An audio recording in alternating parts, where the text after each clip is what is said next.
আসুন এই সময় আমরা প্রভুর বাক্য থেকে পাঠ করি। আজ আমরা যে শাস্ত্রাংশটি পাঠ করব তা হলো লূক লিখিত সুসমাচার 24 অধ্যায় 1 থেকে 12 পদ। লূক লিখিত সুসমাচার 24 অধ্যায় 1 থেকে 12 পদ। প্রভু তার বাক্যে বলেন, কিন্তু সপ্তাহের প্রথম দিন অতি প্রত্যুষে তাহারা কবরের নিকটে আসিলেন, যে সুগন্ধি দ্রব্য প্রস্তুত করিয়াছিলেন তাহা লইয়া আসিলেন, আর দেখিলেন কবর হইতে প্রস্তরখানা সরানো গিয়াছে, কিন্তু ভিতরে গিয়া প্রভু যিশুর দেহ দেখিতে পাইলেন না। তারা এই বিষয় ভাবিতেছেন। এমন সময়ে দেখো, উজ্জ্বল বস্ত্র পরিহিত দুই পুরুষ তাহাদের নিকটে দাঁড়াইলেন। তখন তাহারা ভীত হইয়া ভূমির দিকে মুখ নত করিলেন। সেই দুই ব্যক্তি তাহাদিগকে কহিলেন, মৃতদের মধ্যে জীবিতের অন্বেষণ কেন করিতেছ? তিনি এখানে নাই, কিন্তু উঠিয়াছেন। গালিলে থাকিতে থাকিতেই তিনি তোমাদিগকে যাহা বলিয়াছিলেন তাহা স্মরণ করো। তিনি তো বলিয়াছিলেন, মনুষ্যপুত্রকে পাপী মনুষ্যদের হস্তে সমর্পিত হইতে হইবে, কুশারোপিত হইতে এবং তৃতীয় দিবসে উঠিতে হইবে। তখন তাহার সেই কথাগুলি তাহাদের স্মরণ হইল। আর তাহারা কবর হইতে ফিরিয়া গিয়া সেই 11 জনকে ও অন্য সকলকে এই সংবাদ দিলেন। ইহারা মগদলিনী মরিয়ম, যোহান্না ও যাকবের মাতা মরিয়ম, আর ইহাদের সঙ্গে অন্য স্ত্রীলোকেরাও প্রেরিত দিগকে এই সকল কথা বলিলেন। কিন্তু এই সকল কথা তাহাদের কাছে গল্পতুল্য বোধ হইল। তাহারা তাহাদের কথায় অবিশ্বাস করিলেন। তথাপি পিতর উঠিয়া কবরের নিকটে দৌড়াইয়া গেলেন এবং হেঁট হইয়া দৃষ্টিপাত করিয়া দেখিলেন কেবল কাপড় পরিয়া রহিয়াছে। আর যা ঘটিয়াছে তাতে আশ্চর্য জ্ঞান করিয়া স্বস্থানে চলিয়া গেলেন। আমেন। প্রার্থনা করি।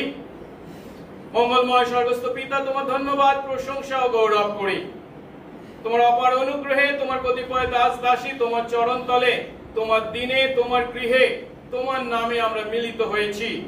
প্রভু গো, এই যে সুন্দর সুযোগ তুমি আমাদেরকে দিয়েছো, তার জন্য তোমার ধন্যবাদ করি। যদিও আমরা একে সুযোগ বলি, কিন্তু বিশ্বাসী হিসাবে প্রভু গো, বিশ্রাম দিনে তথা প্রভুর দিনে তোমার নামে, তোমার আদেশ পালন করে মিলিত হওয়া এবং তোমার আরাধনা করার মধ্যে যে আশীর্বাদ আছে তা উপলব্ধি করতে তুমি আমাদের প্রত্যেককে আশীর্বাদ করো। এবং এই দিনটি ও প্রভু গো, যেন আমরা সার্থকভাবে তোমার গৌরবার্থে পালন করতে পারি, সেই অনুগ্রহ দাও। আজ প্রভু যখন তুমি নিয়ে এসেছো, এই সময় তোমার বাক্য থেকে আমরা শিখতে চাই। আমরা পাঠ করেছি লূকের লেখা সুসমাচারের 24 অধ্যায় প্রথম 12টি পদ, যেখানে আমরা লূকের লেখা সুসমাচার অনুসারে তোমার পরিত্রাণ পুনরুত্থানকে উপলব্ধি করতে চলেছি। প্রভু গো, তোমার আত্মা দ্বারা নিঃশ্বসিত সেই বাক্যের অর্থ উপলব্ধি করার জ্ঞান বুদ্ধি আমাদের কারণ নেই। প্রয়োজন প্রভু তোমার আত্মার পরিচালনা।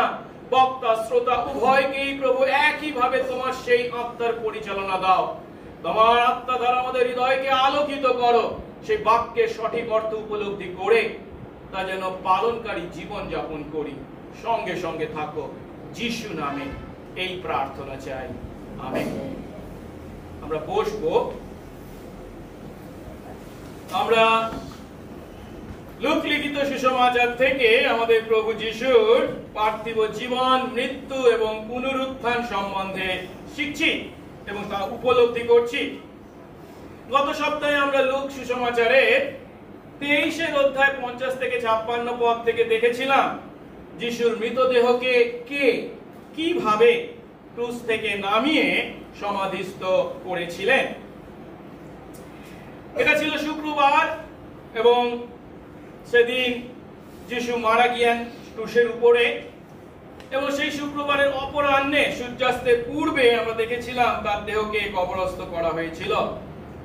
আর যে ব্যক্তি এই কাজ করেছিলেন তাকে আমরা দেখেছিলাম, তার নাম অরিমাথিয়া যোসেফ, এবং তিনি ছিলেন একজন ধনী ইহুদি ধর্মীয় নেতা, মহাসভার একজন সদস্য ছিলেন। যদিও তিনি মহাসভার একজন সদস্য ছিলেন, কিন্তু মহাসভার সিদ্ধান্তে ও কাজে তিনি রাজি হননি। এবং তিনি একা নন, যোহনের সুসমাচার অনুসারে নিকোদিম নামে আর এক ইহুদি অধ্যক্ষ এসেছিল তাকে সাহায্য করতে, এবং তারা পূর্ণ মর্যাদায় যিশুর দেহকে, আমরা দেখেছিলাম এই গলগথার কাছে একটি বাগানে পাহাড়ে উপর খুঁড়ে একটা নতুন কবর তৈরি করা হয়েছিল, বা গুহার মতো তা ছিল, তার মধ্যে যিশুর দেহকে কবরস্থ করেছিলেন। সেই সঙ্গে সঙ্গে আমরা গালিল থেকে যিশুকে অনুসরণ করে জেরুসালেম পর্যন্ত এসেছেন এমন কিছু স্ত্রীলোককে দেখেছিলাম, এবং সেই স্ত্রীলোকেরা দেখেছিল কোথায় এবং কিভাবে যিশুর দেহকে সমাহিত করা হয়। কিন্তু শুক্রবার সূর্যাস্তের পর যেহেতু বিশ্রাম দিন শুরু হয়ে গিয়েছিল, তাই আমরা দেখেছিলাম তারা তাদের জেরুসালেমের সেই অস্থায়ী ঠিকানায় ফিরে গিয়েছিলেন এবং বিশ্রাম দিনে বিধান মেনে বিশ্রাম করেছিলেন। এখন সেই স্ত্রীলোকদের কথা আজ এই 24 অধ্যায়ে এসে আমরা আরো দেখতে পাচ্ছি। এই স্ত্রীলোকদের পরিস্থিতিটা নিশ্চয়ই আমরা উপলব্ধি করতে পারি যে তাদের ভালোবাসার প্রভু মারা গিয়েছেন। স্বাভাবিকভাবেই তারা দুঃখে এবং শোকে পরিপূর্ণ। কিন্তু রবিবার ভোরে তারা এমন একটি ঘটনার মুখোমুখি হলেন যা তারা কল্পনা পর্যন্ত করতে পারেননি। কারণ তারা যখন সেই রবিবারে খুব ভোরে যিশুর কবরের উদ্দেশ্যে যাত্রা করেছিলেন, তখন তাদের আশা কি ছিল? তারা যাবে, গিয়ে যিশুর সেই মৃতদেহে সুগন্ধি দ্রব্য এবং তেল মাখাবেন। যে সুগন্ধি দ্রব্য বা তেল তারা শনিবার সূর্যাস্তের পর রাতে তৈরি করেছেন। কিন্তু সেখানে গিয়ে আজ শাস্ত্রাংশে আমরা দেখতে পাচ্ছি তারা এমন একটি সত্যের সন্ধান পেলেন যা হয়তো তারা জীবনে আশা করতে পারেননি। তা হলো তাদের প্রভু, তাদের ভালোবাসার প্রভু, তাদের যীশু খ্রিস্ট মৃত্যুকে জয় করে জীবিত হয়েছে। আসুন আজ আমরা এই স্ত্রীলোকদের সেদিনের সেই অভিজ্ঞতা থেকে যিশুর পুনরুত্থানকে উপলব্ধি করি। আর তা আমরা করতে চলেছি 3টি ধাপে। প্রথম ধাপে আমরা দেখব যিশুর পুনরুত্থান হলো আশাতীত বিষয়। আশাতীত মানে আশার অতীত, বিয়ন্ড হোপ। দ্বিতীয় ধাপে আমরা দেখব যিশুর পুনরুত্থান হলো শাস্ত্রসম্মত বিষয়। শাস্ত্র মানে বাইবেল, ঈশ্বরের বাক্য সম্মত বিষয়। তৃতীয় ধাপে দেখব যিশুর পুনরুত্থান হলো সাক্ষ্যদানের বিষয়। এই পুনরুত্থানের কথা অন্যদেরকে বলতে হবে। প্রথম ধাপে আমরা দেখি সেই স্ত্রীলোকদের অভিজ্ঞতা থেকে, তাদের অভিজ্ঞতায় পুনরুত্থান হলো আশাতীত বিষয়। আজ খ্রিস্ট বিশ্বাসী বলে আমরা যারা নিজেদের পরিচয় দিই, আমরা জানি এবং বিশ্বাস করি কি আমাদের প্রভু যদিও শুক্রবার মারা গিয়েছিলেন, কিন্তু রবিবার জীবিত হয়েছেন। তাই আমাদের কাছে যিশুর দুঃখ ভোগ, ক্রুশীয় মৃত্যু বা সমাধির একটা শুভ সমাপ্তি আছে, হ্যাপি এন্ডিং আছে। এটা আমাদের জানা কি পুনরুত্থান। কিন্তু সেদিন যে স্ত্রীলোকেরা যিশুর কবরের উদ্দেশ্যে রওনা দিয়েছিলেন, তাদের প্রতি কিন্তু এই কথা প্রযোজ্য নয়। কারণ তারা যখন সেই কাক ডাকা ভোরে যিশুর কবরের কাছে উপস্থিত হয়েছিলেন, তখন তারা দুঃখে দুঃখে শোকে মর্মাহত, জর্জরিত, বিধ্বস্ত। কারণ তাদের ভালোবাসার প্রভু তার জীবনে যখন জনপ্রিয়তার শীর্ষে আরোহণ করেছিলেন, তখনই তাকে হত্যা করা হয়েছে। যার শিক্ষাকে কেন্দ্র করে তারা ঈশ্বরের রাজ্যের আগমনের আশা করেছিলেন, যদিও সেই ঈশ্বরের রাজ্য সম্পর্কে তাদের ভুল ধারণা ছিল, রাজনৈতিক বা সামরিক রাজ্য হিসেবে তারা চিন্তা করেছিল, কিন্তু সেই আশা একেবারে মাটিতে মিশে গেছে। তারা যদিও দুঃখে এবং শোকে পরিপূর্ণ ছিল, তবুও তাদের প্রভুর প্রতি ছিল তাদের ভালোবাসা। আর তাই আমরা এখানে দেখতে পাচ্ছি তাদের দুঃখ শোকের উপরে তাদের ভালোবাসা জয় করেছিল, জয়লাভ পেয়েছিল। আর তাই তাদের প্রভুর মৃতদেহের প্রতি শেষ শ্রদ্ধা প্রদর্শন করতে তারা সারা রাত ধরে সেই সুগন্ধি বা তেল তৈরি করেছেন এবং এখন তারা তার দেহে মাখাতে যিশুর কবরের কাছে এসে উপস্থিত হয়েছে।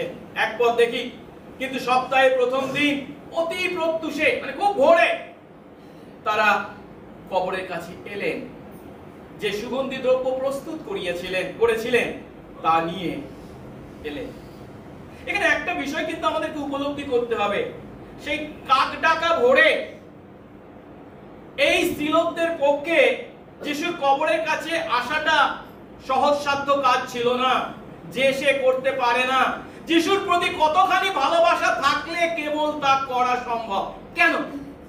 প্রথমত তারা এসেছে তখনও সূর্যের আলো ভালো মতো ফোটেনি, এখনো অন্ধকার। শুধু তাই নয়, সেই জায়গাটা কোথায়?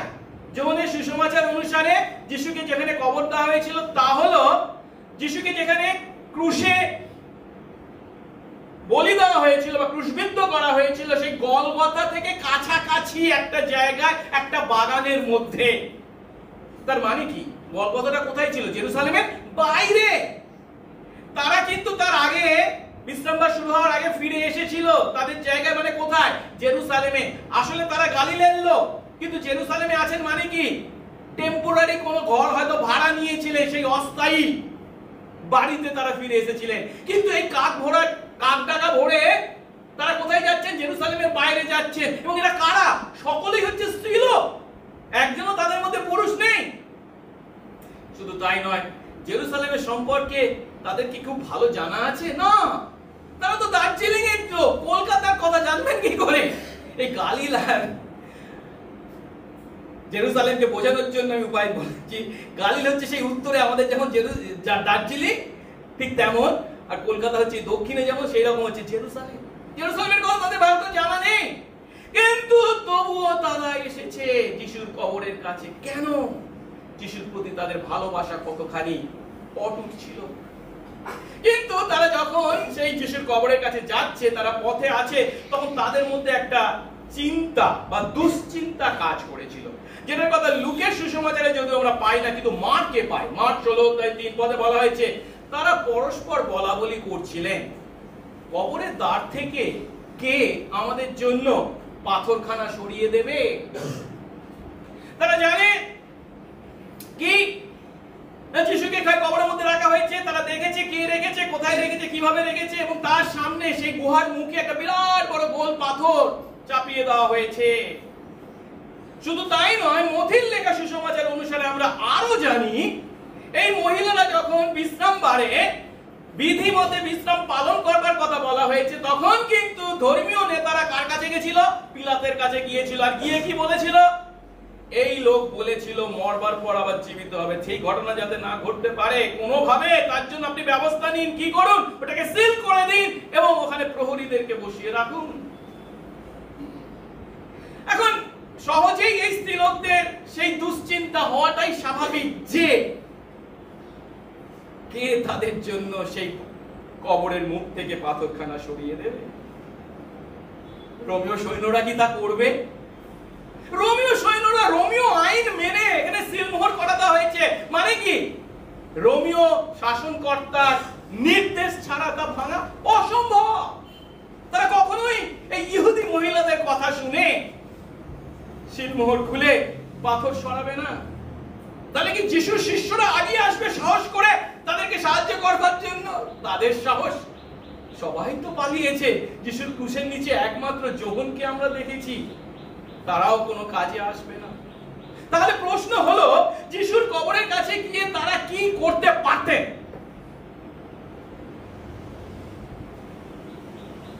যিশুর কবর খোলার কোনো উপায় নেই, পাথর সরানোর কোনো উপায় নেই। তারা হয়তো যেটা করতে পারতেন, সেখানে গিয়ে কয়েক ফোঁটা চোখের জল ফেলে আসা ছাড়া আর কিছুই তাদের করার ছিল না। হ্যাঁ, আমাদের যুক্তিসঙ্গত চিন্তা এ কথাই বলে, তাদের কিছুই করার ছিল না, কবরের পাথর সরানোর উপায় ছিল না। তারা গিয়ে সেখানে এতদিন চোখের জল ফেলেছেন, আরো কিছু চোখের জল ফেলে ফিরে আসা ছাড়া তাদের কোনো কাজ ছিল না, উপায় ছিল না। তথাকথিত যুক্তিসঙ্গত প্রাণী, এই জীব মানুষ আমরা, এমন যুক্তি দিয়ে কবর যাওয়া থেকে আমরা নিজেদেরকে দূরে রাখতে যদিও পারি, কিন্তু এই স্ত্রীলোকদেরকে আমরা কি দেখতে পাচ্ছি? যুক্তিকে অতিক্রম করে তাদের বিশ্বাস, তাদের ভালোবাসা তাদেরকে যিশুর কবরের কাছে উপস্থিত করেছে। মনে রাখবো, আমরা আমাদের ঈশ্বরের কাজকে কখনো আমাদের যুক্তি দিয়ে সীমাবদ্ধ করতে পারি না। যুক্তির প্রয়োজন আছে তার কাজকে উপলব্ধি করবার জন্য, কিন্তু যুক্তি দিয়ে আমরা তার কাজকে কখনো সীমাবদ্ধ করতে পারি না। যাই হোক, সেটাই সেদিন পূর্ণ হয়েছিল। যুক্তি দ্বারা যেটা অসম্ভব ছিল সেটাই সম্ভব হয়েছিল। কেন? তারা যিশুর কবরের কাছাকাছি এসে কি দেখতে পেল? আর দেখলেন কবর থেকে পাথরখানা সরানো হয়েছে। তারা যে দুশ্চিন্তা করছিল পাথর কে সরাবে, পাথর অলরেডি সরিয়ে দেওয়া হয়েছে তাদের ইচ্ছা পূর্ণ করবার জন্য। কিভাবে সরানো হয়েছে? লুক যদিও তার বর্ণনা আমাদেরকে দেননি, কিন্তু মথিতে আমরা পাই 28 অধ্যায় 2 থেকে 4 পদে বলা হয়েছে, আর মহা ভূমিকম্প হলো, প্রভুর এক দূত স্বর্গ থেকে নেমে এসে সেই পাথরখানা সরিয়ে দিলেন এবং তার উপরে বসলেন। তার দৃশ্য ছিল বিদ্যুতের ন্যায়, তার বস্ত্র ছিল তুষারের ন্যায় সাদা, আর তাকে দেখে ভয়ে প্রহরীরা কাঁপতে লাগলো, মৃতের ন্যায় হয়ে পড়ল। তারা ভাবছিলেন কে তাদের জন্য পাথর সরায়? পাথর না সরালে তো ভিতরে ঢুকে তার দেহে সুগন্ধি বা তেল মাখানো যাবে না। তাদের দুশ্চিন্তা দূর হয়েছে, পাথর সরানো হয়ে গেছে, খুব ভালো কথা। কিন্তু কবরের ভিতরে প্রবেশ করে তারা কি দেখতে পেলেন? 3 পদ দেখি, কিন্তু ভিতরে গিয়ে প্রভু যিশুর দেহ দেখতে পেলেন না।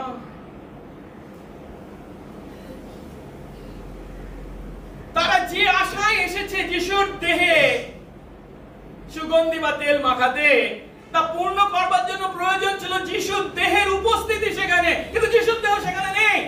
কিন্তু কি আছে এখানে যদিও বলা হয়নি, কিন্তু 12 পদে বলা হচ্ছে তারপরে বা তাদের পরে যখন পিতর সেখানে এসে উপস্থিত হয়েছিলেন, দৌড়ে এসেছিলেন, তখন তিনি হেঁট হয়ে দৃষ্টিপাত করেছিলেন আর দেখেছিলেন কি? কেবল সেই কাপড়গুলো পরা হয়েছে। এই কাপড় মানে কি? যে কাপড়গুলো দিয়ে নিকোদিম এবং অরিমাথিয়া তার দেহকে জড়িয়ে রেখেছিল, সেগুলো পরে আছে। আর যোহনের সুসমাচার অনুসারে শুধু জড়ানো কাপড়টা নয়, তার মুখের উপর যে রুমালটা ছিল সেটাও পরে আছে, সুন্দর করে পাট করে তার মাথার কাছে। ধরা যেতে পারে তারা কবরের মধ্যে প্রবেশ করেছে আর দেখছে যিশুর দেহ নেই, কিন্তু পড়ে আছে সেই কাপড় এবং রুমাল। তা দেখে সেই স্ত্রীলোকদের পরিস্থিতি কেমন হয়েছে, আর সেটা 4 পদের প্রথম অংশে বর্ণনা করা হয়েছে। কি বলেছে? তারা এ বিষয়ে ভাবছেন, মানে তা দেখে তারা ভাবতে বাধ্য হয়েছে, কি হলো রে? কেরি বাইবেলে যখন বলছেন এ বিষয়ে তারা ভাবছেন, আপনাদের হাতে যে নতুন কি বলে সমকালীন সংস্করণ আছে, সেখানে বলা হয়েছে এ বিষয়ে যখন অবাধ বিস্ময়ে ভাবছেন। এটা আরো ভালো অনুবাদ বলে মনে হয়, কারণ আমি ইংরেজি অনুবাদগুলো দেখছিলাম, সেখানে তাদের প্রতিক্রিয়াকে বর্ণনা করবার জন্য যে ইংরেজি শব্দগুলোকে ব্যবহার করা হয়েছে, ওয়ান্ডার, পাজল বা পারপ্লেক্স, যার কথার অর্থ তারা হতবুদ্ধি হয়েছিল। জ্ঞান বুদ্ধি হারিয়ে ফেলেছিল। সহজ কথায় যার অর্থ যিশুর দেহের প্রতি কি ঘটেছে তারা বুঝে উঠতে পারেনি। যিশুর দেহের প্রতি কি ঘটেছে তারা বুঝতে পারছে না। আচ্ছা, এখানে একটা ব্যক্তিগত প্রশ্ন করি, আমরা যদি তাদের জায়গায় হতাম কি করতাম? এটাকে বোঝবার জন্য আমি সহজ করে একটা উদাহরণ দিচ্ছি। ধরুন আমি আমার কোনো প্রিয়জনের কবরে ফুল দিতে যাচ্ছি, কোনো সেমেটারিতে।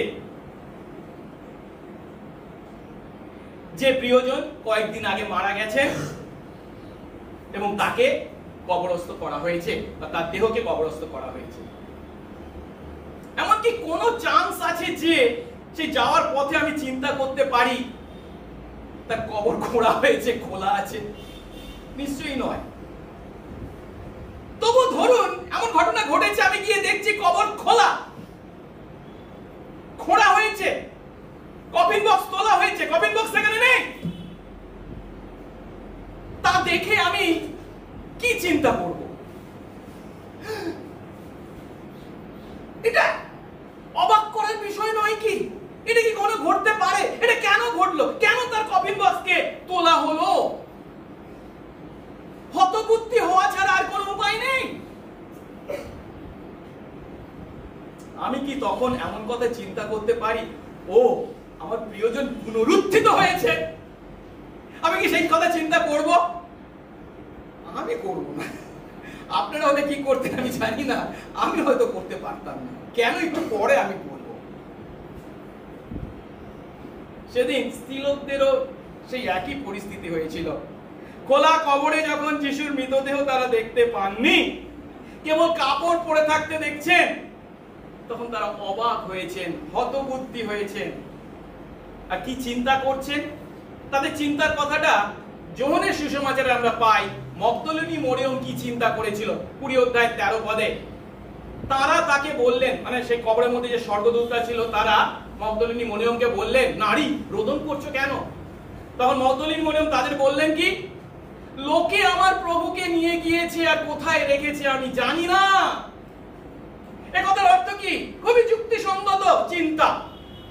যেহেতু সেখানে যিশুর দেহ নেই, সেহেতু মগদলিনী মরিয়ম কি চিন্তা করা হচ্ছে? যিশুর দেহকে হয়তো চুরি করা হয়েছে বা যিশুর দেহকে সেই কবর থেকে অন্য কোনো কবরে স্থানান্তরিত করা হয়েছে, অন্য কোনো জায়গায় স্থানান্তরিত করা হয়েছে। খুবই যুক্তিসঙ্গত চিহ্ন, যেহেতু কাপড় আছে কিন্তু যিশুর দেহ নেই। কিন্তু তিনি যে পুনরুত্থিত হয়েছেন তা তিনি চিন্তা করতে পারেননি।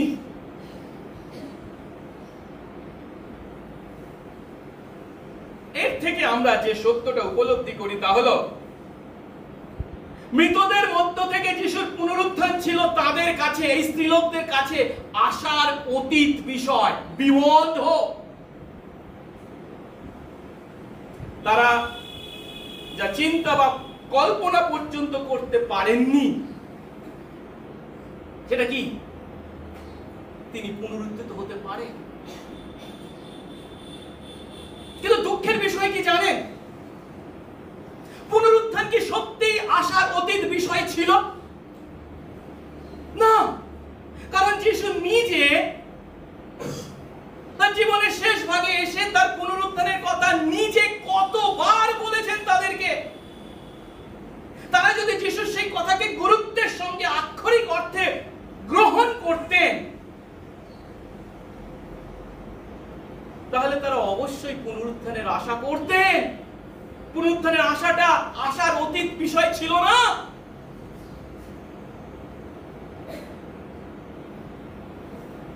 কিন্তু আপনি বলবেন, কিন্তু একটু আগে আপনিও তো উদাহরণ দিলেন, আপনি হলেও তো পুনরুত্থানের আশা করতে পারতেন না। হ্যাঁ, আমি হলে আমার প্রিয়জনের পুনরুত্থান আশা করব না। কেন?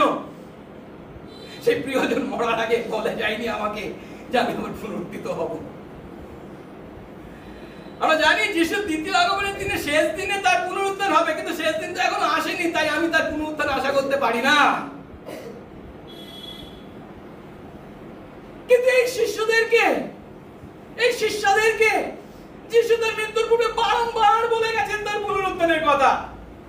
তার কথায় যদি তারা আমল দিত, তাহলে অবশ্যই তারা যিশুর পুনরুত্থানকে আশা করতে পারত।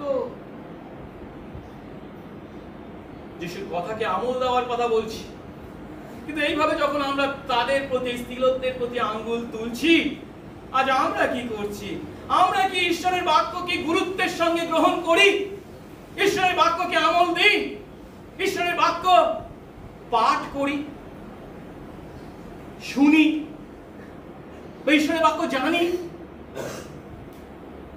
আমরা যদি ঈশ্বরের বাক্য আদৌ না জানি, কি আশা করব আমরা? আসলে এবারে দ্বিতীয় ধাপে দেখি, যিশুর পুনরুত্থান হলো শাস্ত্র সম্মত বিষয় বা ঘটনা। এইভাবে সেদিন স্ত্রীলোকেরা যখন হতবুদ্ধি হয়ে পড়েছিলেন, যিশুর দেহের প্রতি কি ঘটেছে কিছুই বুঝতে পারছি না, ভাবছে তাকে চুরি করে নিয়ে যাওয়া হয়েছে বা অন্য জায়গায় স্থানান্তরিত করা হয়েছে, তখন যিশুর দেহের প্রতি আসলে কি ঘটেছে তা তাদেরকে জানানোর জন্য ঈশ্বর কি করেছেন? তাদের কাছে তার স্বর্গদূতদের পাঠিয়েছে। 4 পদের দ্বিতীয় অংশে বলা হয়েছে, এমন সময়ে দেখো উজ্জ্বল বস্ত্র পরিহিত 2 পুরুষ তাদের কাছে দাঁড়ালেন। এখানে 2 পুরুষের কথা শুনে আমরা যেন ভুল চিন্তা না করি। অন্য সুসমাচারে পরিষ্কারভাবে স্বর্গদূতের কথা বলা হয়েছে, এবং স্বর্গদূতেরা যখন মানুষদের দেখা দিতেন বেশিরভাগ ক্ষেত্রে মানুষের বেশেই আসতেন, তাই এখানে 2 পুরুষের কথা বলা হয়েছে। মথি মার্কে 2 পুরুষের, 1 পুরুষের কথা যদিও বলা হয়েছে, একজনের কথা বলা হয়েছে, একজন স্বর্গদূতের কথা বলা হয়েছে, কিন্তু লুকে এবং যোহনে 2 পুরুষের কথা বলা হয়েছে বা 2 স্বর্গদূত। আমি সে বিষয়ে যাচ্ছি না, যাই হোক। এখন সেই স্বর্গদূতরা যখন সেই কবরের মধ্যে আছে, তাদেরকে তারা যখন দেখতে পেয়েছেন, তখন তাদের পরিস্থিতিটা আবার বুঝবার চেষ্টা করি। এই স্ত্রীলোকেরা কবরের মধ্যে কি আশা করেছিল? যিশুর মৃতদেহকে আশা করেছিল, কিন্তু মৃতদেহ নেই, তার পরিবর্তে স্বর্গদূতরা সেখানে বসে আছে বা দাঁড়িয়ে আছে। যাই হোক, তা দেখে তো ভয় পাওয়াটা স্বাভাবিক, আর তাই তারা মুখ নিচু করতে বাধ্য হয়েছে, যেটা 5 পদে বলা হয়েছে। তখন তারা ভয় পেয়ে মাটিতে মুখ নিচু করলেন। এখন যে বিষয়টা আমাদেরকে এখানে চিন্তা করতে হবে, যিশুর মৃতদেহে তারা সুগন্ধি লাগানোর জন্য বা তেল লাগানোর জন্য যিশুর কবর পর্যন্ত এসেছেন, এবং আমরা এর আগে তাদের যে সেই কাজকে বর্ণনা করেছি, দেখতে পেয়েছি এটা সহজ কাজ ছিল না। নিশ্চয়ই তাদের এই কাজ বাহবা পাবার যোগ্য, কিন্তু সত্য কি জানেন? যিশুর কবরে তাদের উপস্থিতির কোনো মানে হয় না, কারণ তারা যিশুর কথা বিশ্বাস করতে এবং উপলব্ধি করতে ব্যর্থ হয়েছে। আর তাই স্বর্গদূতেরা তাদেরকে প্রশ্ন করছেন, মৃতদের মধ্যে কেন জীবিতের অন্বেষণ করছো? স্বর্গদূতদের এই কথার অর্থ কি? তারা যিশুর মৃতদেহে সুগন্ধি বা তেল লাগাতে এসেছে বা মাখাতে এসেছে, এটা ভুল কাজ করেছেন তারা। কারণ তাদের জানা উচিত ছিল যে তিনি পুনরুত্থিত হবেন। আর তাই মৃতদের মধ্যে জীবিতের খোঁজ করা হচ্ছে মারাত্মক ভুল। তাই এই কথা যখন স্বর্গদূতরা তাদেরকে বলছেন, মৃতদের মধ্যে কেন জীবিতের অন্বেষণ করছো, তখন তারা আসলে এই স্ত্রীলোকদেরকে ভৎসনা করেছেন। কিন্তু অন্যদিকে এই স্ত্রীলোকদের কথা যদি আমরা চিন্তা করি, তারা এসে কি কি দেখেছে? কবর খোলা, যিশুর দেহ সেখানে নেই, পরিবর্তে সেই কাপড় পরে আছে, আর আছে স্বর্গদূতেরা। তাদের মধ্যে চিন্তাধারা সব গোলমাল পাকিয়ে গেছে, কিছুই তারা বুঝে উঠতে পারছে না। আবার বলছে কি, জীবিতদের মধ্যে, মৃতদের মধ্যে কেন জীবিতের খোঁজ করছো ইত্যাদি। তারা কতখানি অবাক হয়েছিল নিশ্চয়ই আমরা সহজে বুঝতে পারি। তাই তাদের পক্ষে স্বর্গদূতদের এই কথাটা, মৃতদের মধ্যে কেন জীবিতের অন্বেষণ করছে, হয়তো বুঝতে অসুবিধা হয়েছিল। আর তাই স্বর্গদূতেরা আর একটু স্পষ্ট করে তাদেরকে কি বলছেন? তিনি এখানে নেই, কিন্তু উঠেছেন। উঠেছেন মানে কি? জীবিত চিন্তা করে দেখি, স্ত্রীলোকেরা যখন তাদের কানে এই কথা শুনেছিল, তিনি এখানে নেই, যিশু এখানে নেই, তিনি জীবিত হয়েছেন, এই কথা শুনে তাদের কেমন অনুভূতি হয়েছিল? তারা ভেবেছিল তাদের মৃতদেহ, তাদের প্রভুর মৃতদেহকে কেউ চুরি করে নিয়ে গেছে বা অন্য জায়গায় স্থানান্তরিত করেছে। কিন্তু তারা কি বলছে? না, তিনি এখানে নেই, কারণ তিনি জীবিত হয়েছে। এখন স্বর্গদূতের এই কথা স্ত্রীলোকদের পক্ষে হজম করা, উপলব্ধি করা সত্যি খুব কঠিন ছিল। তাই স্বর্গদূতেরা আরো ভেঙে তাদেরকে কি বলছেন? গালিলে থাকতে থাকতেই তিনি তোমাদের যা বলেছিলেন তা স্মরণ করো। কারণ গালিলে থাকতে থাকতে তিনি কি বলেছিলেন যা তাদেরকে মনে করতে বলা হচ্ছে? 7 পদে বলা হয়েছে, তিনি তো বলেছিলেন মনুষ্য পুত্রকে পাপী মানুষদের হাতে সমর্পিত হতে হবে, ক্রুশবিদ্ধ হতে হবে এবং তৃতীয় দিবসে উঠতে হবে। এবারে দেখুন, ঈশ্বরের এই কথা, তথা যিশুর এই কথা তাদেরকে যখন বলা হলো, সেই কথা তাদের কান দিয়ে কেবল ঢুকলো না, তাদের হৃদয়ে যখন প্রবেশ করলো, তখন তাদের প্রতিক্রিয়া কি?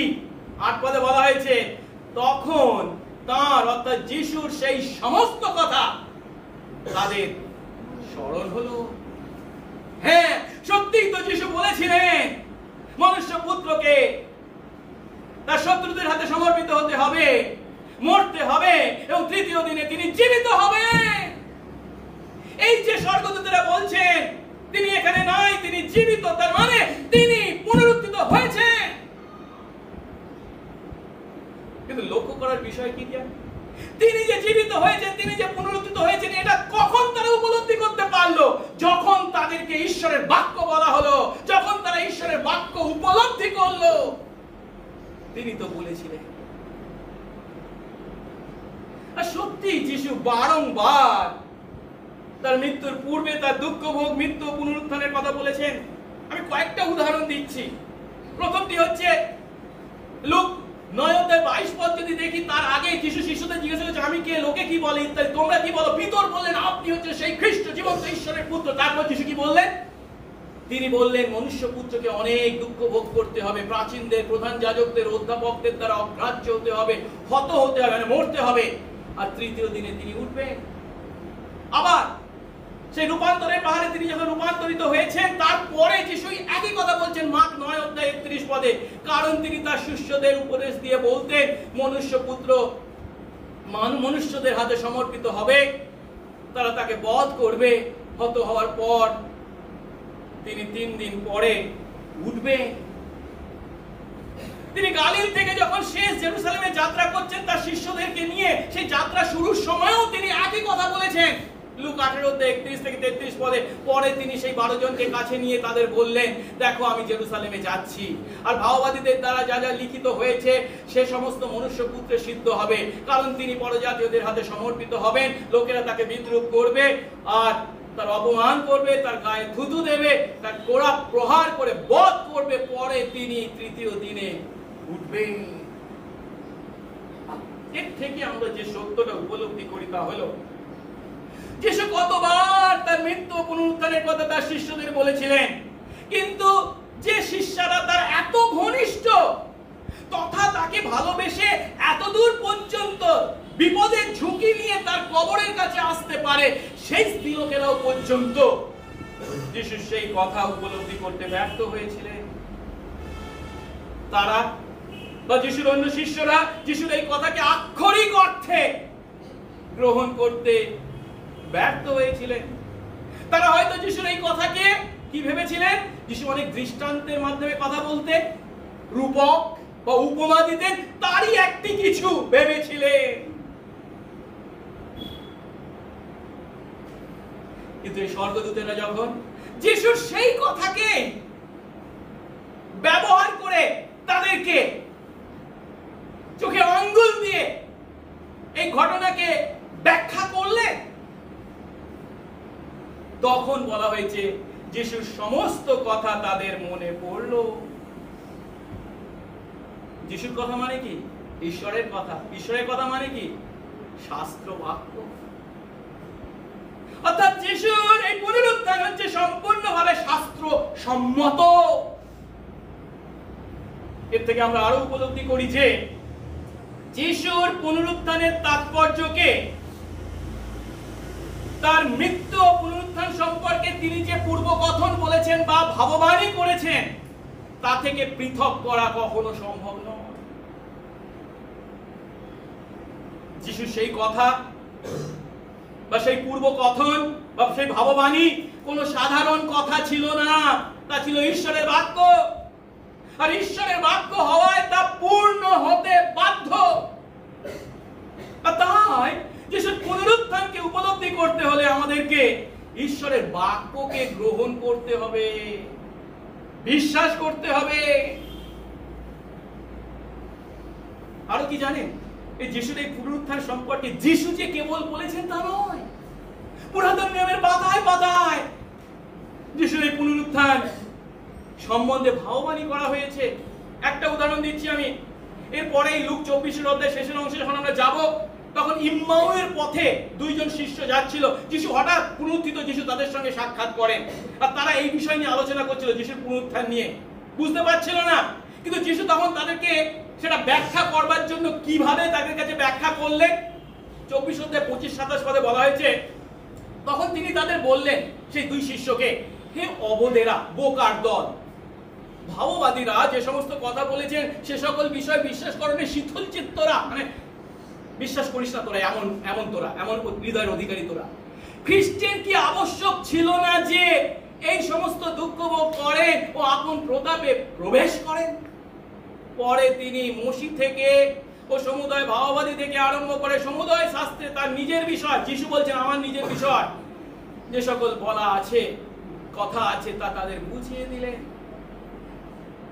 অর্থাৎ এই যে যিশুর দুঃখ ভোগ এবং পুনরুত্থান হচ্ছে কি অলরেডি এর আগে প্রভু তার দাসদের দ্বারা ঘোষণা করেছেন, ভাববাণী করেছেন। ওই দিনই আবার সন্ধ্যাবেলা তিনি যখন অন্য শিষ্যদের সঙ্গে একটা গৃহে, একটা ঘরের মধ্যে উপস্থিত হয়েছিলেন, সেখানেও তিনি তাদেরকে কি বললেন, তোমাদের সঙ্গে থাকতে থাকতে আমি তোমাদের যা বলেছিলাম আমার সেই বাক্য এই, মসির বিধানে ও ভাববাদী গ্রন্থে ও গীত সংহিতায় আমার বিষয়ে যা যা লিখিত আছে সে সকল অবশ্য পূর্ণ হবে। তখন তিনি তাদের বুদ্ধি দ্বার খুলে দিলেন যেন তারা শাস্ত্র বুঝতে পারেন। আর তিনি তাদের বললেন, এই রূপ লিখিত আছে যে খ্রিস্ট দুঃখ ভোগ করবেন এবং তৃতীয় দিনে মৃতদের মধ্য থেকে উঠবে। এই কথাটা সেই স্বর্গদূতদের কথার সঙ্গে মিল বুঝতে পারছি। তিনি কি তোমাদের বলেন নাই? আর এই কথা কি লিখিত নাই কি তিনি দুঃখ ভোগ করবেন ও তৃতীয় দিনে মৃতদের মধ্য থেকে উঠবেন? অর্থাৎ আমরা কি বুঝতে পারছি এখানে?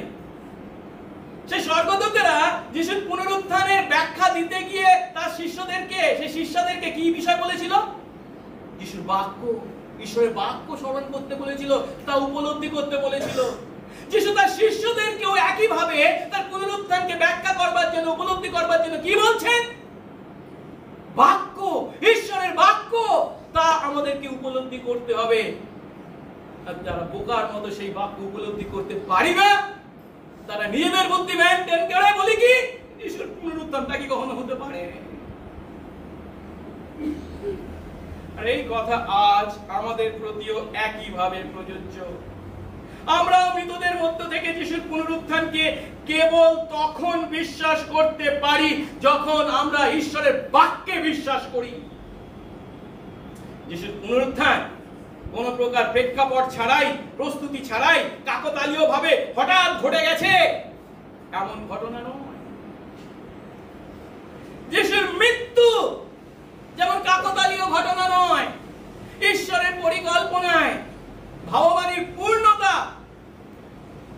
যিশুর মৃত্যু তার শত্রুদের কাছে ঈশ্বরের পরাজয়ের যে ফল তা নয়, তাহলে ঈশ্বরের সেই পরিকল্পনা যা তিনি পুরাতন নিয়মের পাতায় পাতায় পূর্ব ঘোষণা করেছেন এবং যিশু নিজে যে মৃত্যুর কথা বলেছিলেন তার পূর্ণতা। তার মৃত্যুর ন্যায় তার পুনরুত্থানও হলো একইভাবে ঈশ্বরের বাক্যের পূর্ণতা। তাই শেষ পর্যন্ত পবিত্র আত্মা ঈশ্বরের বাক্যকেই ব্যবহার করে যিশুর পুনরুত্থানে বিশ্বাস করতে আমাদেরকে পরিচালনা দান করে। আর এর অর্থ কি জানেন? যারা ঈশ্বরের বাক্যকে অস্বীকার করে তারা যিশুর পুনরুত্থানকেও অস্বীকার করে। আর এই কথা শুনে আমরা অবাক হব না, কারণ যিশু তার পার্থিব জীবনে নিজে বলে গেছেন। লাসারের দৃষ্টান্ত দেওয়ার পর শেষে যখন সেই ধনী অব্রাহামকে বলছে কি ওই লাসারকে দাদাদের কাছে পাঠা, আমার ভাইদের কাছে পাঠা, ও কি ওদেরকে বলুক, তাহলে আমার দাদারা ফিরবে, ভাইরা ফিরবে। তখন যিশু কি বলেছিলেন? তিনি বললেন তারা যদি মসির ও ভাওবাদীদের কথা না শোনে, মৃতদের মধ্য থেকে কেউ উঠলেও তারা মানবে না। মসি ও ভাওবাদীদের কথা না শোনে মৃতদের মধ্য থেকে উঠলেও তারা মানবে না। ঈশ্বরের বাক্যকে জানতে হবে, বিশ্বাস করতে হবে, উপলব্ধি করতে হবে, তাহলে পরিষ্কার যিশুর পুনরুত্থান হলো সম্পূর্ণ শাস্ত্র সম্পূর্ণ, না হওয়ার কোনো চান্স নেই। কারণ ঈশ্বরের কথা, ঈশ্বরের ভাববাণী তা পূর্ণ না হয়ে পারে না। তাই আসুন আমরা ঈশ্বরের বাক্যের সন্তান হই, ঈশ্বরের বাক্য পাঠ করি, শ্রবণ করি, অধ্যয়ন করি, বিশ্বাস করি, মুখস্থ করি এবং পালন। তৃতীয় ধাপ বলে আমি শেষ করবো, সেটা হচ্ছে যিশুর পুনরুত্থান হলো সাক্ষ্য দানের বিষয়। এই স্ত্রীলোকেরা যখন যিশুর কথা স্মরণ করলো, হ্যাঁ সত্যি তো যিশু বারবার বলেছিলেন মনুষ্যপুত্রকে মরতে হবে এবং পুনরুত্থিত হতে হবে, তখন তারা এই বাক্যে বিশ্বাসের মাধ্যমে, বাক্যের উপলব্ধিতে যিশুর পুনরুত্থানে বিশ্বাস করল। আর বিশ্বাস করার পর তারা কি করলো? তারা কবর থেকে ফিরে আসলো। কবরে থাকার আর দরকার নেই, তার মৃতদেহ সুগন্ধি বা তেল মাখানোর প্রয়োজন নেই, তিনি মৃত নন, তিনি জীবিত। আর কাদের কাছে গেলেন? তার শিষ্যদের, যিশুর শিষ্যদের কাছে গেলেন তার পুনরুত্থানের কথা বলতে, তথা তার পুনরুত্থানের বিষয় সাক্ষ্য দিতে।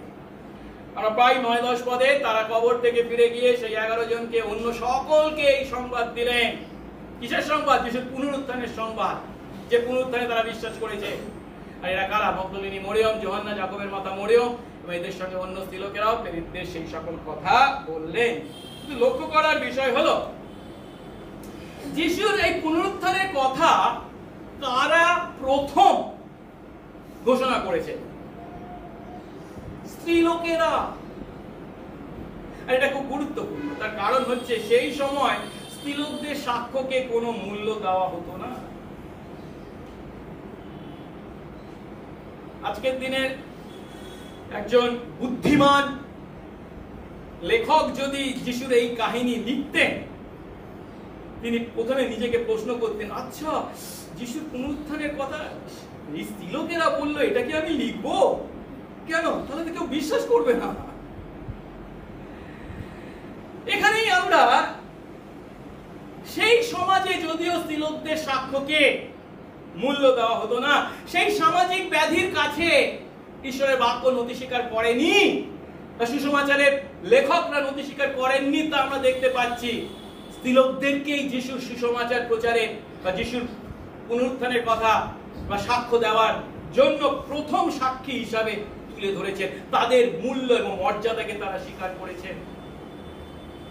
কিন্তু এই স্ত্রীলোকেরা যখন যিশু সেই পুনরুত্থানের কথা শিষ্যদেরকে বলল, তখন শিষ্যদের প্রতিক্রিয়া কি? 11 পদ। কিন্তু এই সকল কথা তাদের কাছে গল্প তুল্য বলে মনে হলো। গাল গপ্প এই হতে পারে। তারা তাদের কথায় অবিশ্বাস করলেন, বিশ্বাস করলেন না। যার অর্থ স্ত্রীলোকেরা প্রথমে যেমন বিশ্বাস করতে পারিনি, চিন্তা করতে পারিনি, আশার অতীত ছিল। ঠিক একইভাবে এই সমস্ত শিষ্য তাদেরই মতো, যেহেতু তাদের প্রভুর মৃত্যুতে দুঃখার্ত এবং শোকার্ত ছিলেন, তারা স্ত্রীলোকদের এই কথায় বিশ্বাস করতে পারলেন না। তবুও পিতরের সম্বন্ধে বলা হয়েছে কি, তবুও পিতর কবরের কাছে দৌড়ে গেলেন এবং হেঁট হয়ে দৃষ্টিপাত করে দেখলেন যে কাপড় পরে আছে, আর যা যা ঘটেছে তাতে আশ্চর্য জ্ঞান করে নিজের বাড়ি ফিরে গেলেন। লুকের সুসমাচারে যদিও কেবল পিতর যিশুর কবরের কাছে ফিরে গেছিলেন বলা হয়েছে, কিন্তু যোহনের সুসমাচার অনুসারে যোহনও যিশুর কবরে ফিরে গিয়েছিল। পিতরও দৌড়াচ্ছে, তার পিছনে যোহনও দৌড়াচ্ছে, বর্ণনাটা এরকম। কিন্তু যোহন ছিল যুবক আর পিতর ছিল বয়স্ক, তাই যোহন পিতরকে ওভারটেক করে আগে গিয়ে কবরের কাছে উপস্থিত হয়। কিন্তু যদিও তিনি আগে উপস্থিত হয়েছেন, আগে কিন্তু ঢোকেননি। পিতর আসলেন, তারপরে পিতর প্রথমে ঢুকলেন এবং তারপরে যোহন সেই কবরে প্রবেশ করেন। এবং তারপরে বলা হয়েছে, যোহন 20:8 যদি দেখি, যোহন কবরের ভিতরে প্রবেশ করলেন, দেখলেন এবং বিশ্বাস করলেন। ভালো কথা, কিন্তু তারপর 9 পদে এমন একটি মন্তব্য যোহন করেছেন যেটা আমাদের একটু চিন্তায় ফেলে। আমরা দেখি সেখানে যোহন 20:9 পদ, যদিও 8 পদে বলছেন যোহন বিশ্বাস করলেন, কিন্তু তারপরে 9 পদে কি বলছে, কারণ এ পর্যন্ত তারা শাস্ত্রের এই কথা উপলব্ধি করেননি যে মৃতদের মধ্য থেকে তাকে উঠতে হবে।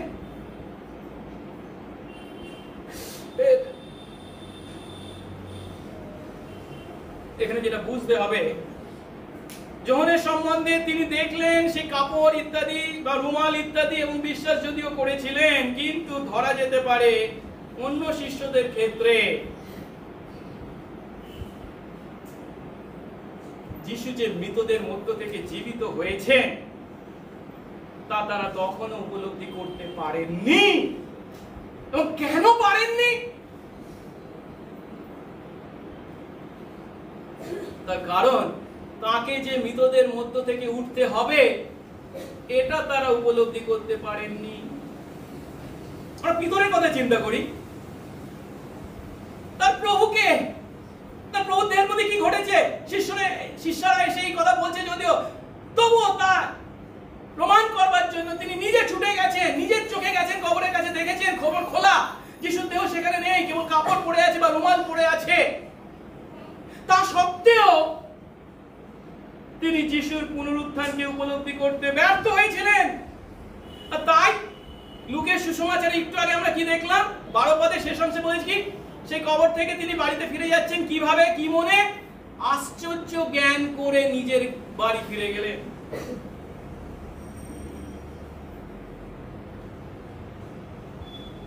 কিন্তু এরপর এই প্রথম পুনরুত্থানের দিনে সন্ধ্যা বেলায় যিশু যখন রুদ্ধ তার ঘরে তার শিষ্যদেরকে দেখা দিয়েছিলেন, সেখানে কিন্তু পিতর উপলব্ধি করেন ও বিশ্বাস করেন যে সত্যি যিশু মৃতদের মধ্য থেকে পুনরুত্থিত হয়েছেন, যেটা যোহন 19:20 পদে পাই আমরা।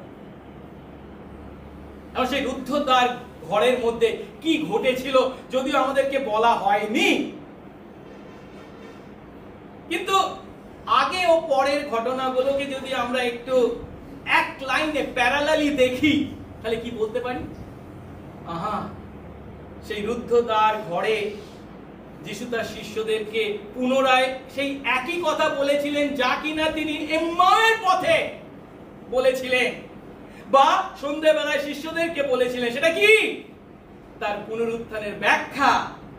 আর সেই ব্যাখ্যাটা কি? ঈশ্বরের বাক্য থেকে, শাস্ত্র থেকে, যে তাকে তৃতীয় দিনে উঠতে হবে। অর্থাৎ পিতর কখন বুঝতে পেরেছে? যখন শাস্ত্র থেকে, শাস্ত্র বাক্যের দ্বারা তার চোখ খুলে গেছে, তার হৃদয় খুলে গেছে, শাস্ত্র বাক্যে যখন সে বিশ্বাস করেছে। আর পবিত্র আত্মা এই কাজটি করেন, তিনি আমাদের জীবনে যখন বিশ্বাস বা নতুন জন্ম দেন, বাক্যকে ব্যবহার করেন। আজ এই কথা আমাদের প্রতিও একইভাবে প্রযোজ্য। আক্ষরিক অর্থে যিশুর শারীরিক পুনরুত্থানে বিশ্বাস করতে হলে আমাদের প্রয়োজন ঈশ্বরের বাক্যের প্রতি দৃঢ় প্রত্যয়, ঈশ্বরের বাক্য দ্বারা দৃঢ় প্রত্যয়। আসুন ঈশ্বরের বাক্যকে ভালোবাসি ও বিশ্বাস করি।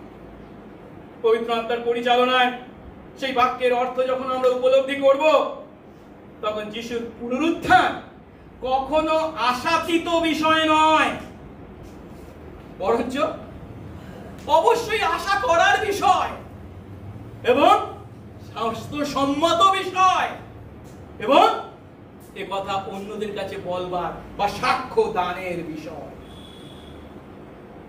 হ্যাঁ, যিশুর পুনরুত্থান তার শিষ্যদের তৈরি করা কোনো গল্প কাহিনী হতে পারে না।